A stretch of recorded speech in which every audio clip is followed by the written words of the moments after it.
Me llamo Elena, tengo 34 años, y cometí el error de dejar que mi hermana Valeria, de 28, se mudara a mi casa. Fue hace un par de meses, un acto de apoyo familiar que al final me costaría el matrimonio y la tranquilidad. Ella estaba en una situación terrible. Había perdido su empleo por el cierre de su empresa y, 2 semanas después, se enfermó gravemente por el virus del Nilo Occidental. Tras hablar con mis padres, decidí que se viniera conmigo unas semanas para cuidarla, monitorear su progreso y que pudiera ahorrar en alquiler, ya que no podría trabajar por un tiempo. Estaba en su peor momento, y fui yo quien la ayudó porque nuestros padres no viven cerca y ella no tiene muchos amigos en posición de asistirla. Era lo que haría por cualquier familiar o amigo en necesidad. Pero ella me pagó teniendo una aventura con mi esposo, Roberto. La traición escaló cuando, hace un par de días, Valeria nos pidió a Roberto y a mí que nos sentáramos porque tenía algo muy importante que decirnos. Yo pensé que al fin se iba a mudar, pues ya se había recuperado bastante. En cambio, con una frialdad perturbadora, nos dijo que ella y mi esposo habían estado teniendo una aventura durante las últimas semanas y que ahora estaba embarazada. Cuando miré a Roberto, vi que estaba tan sorprendido como yo. Claramente, esto no era algo que ella había discutido con él antes de decírmelo. Después de soltar la bomba de su supuesto embarazo, añadió con total descaro que entendía que sería un shock para mí y que lo lamentaba, pero que al final no había forma de modificar el pasado. Por lo tanto, agradecería mucho si yo desocupaba la casa, porque se sentiría muy incómoda estando cerca de mí en su condición para formar su familia feliz. Estaba furiosa por la audacia, pero no lo demostré.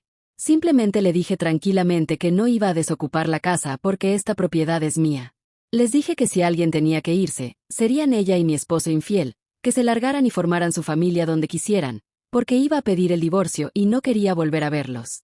Hablé lo más calmada posible, controlando mi enojo. No iba a darles la satisfacción de verme perder el control. Al decirle que la propiedad era mía, ella me dijo que tenía que irme, creyendo que bromeaba. Mi esposo Roberto intervino y le explicó que, en efecto, no bromeaba. Le dijo que él era un ama de casa y siempre lo había sido. Al parecer, le había mentido para impresionarla. Para contexto, Roberto y yo llevamos juntos 8 años, casados los últimos 5.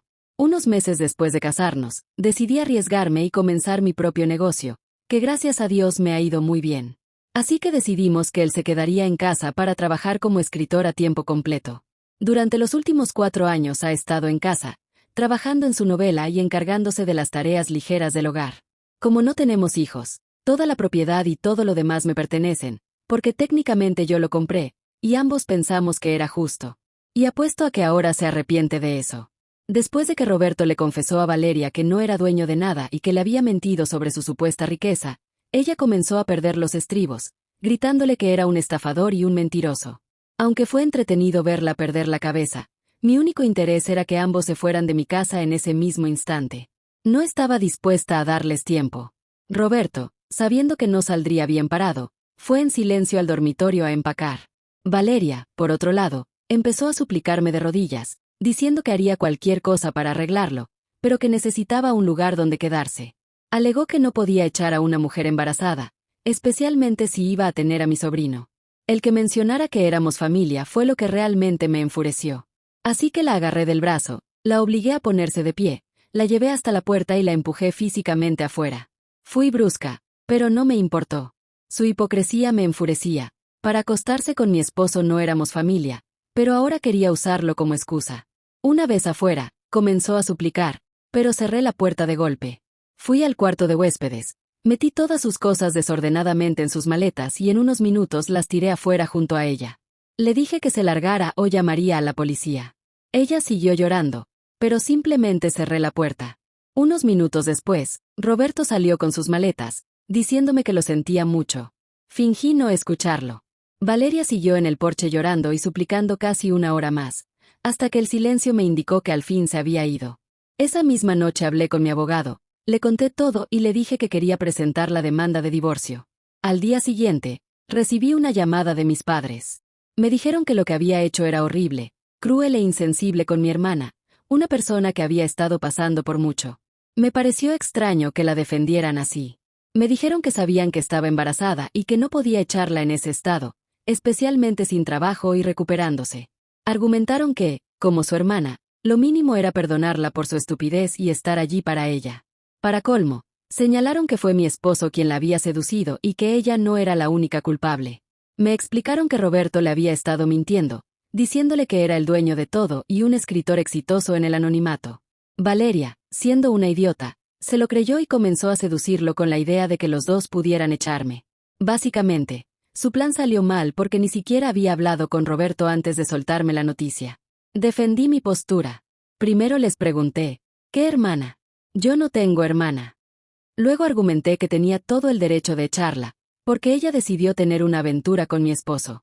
Tuvo una parte igual en la traición, y no había sentido en echar a mi esposo y dejarla a ella quedarse. No me importaba si estaba embarazada.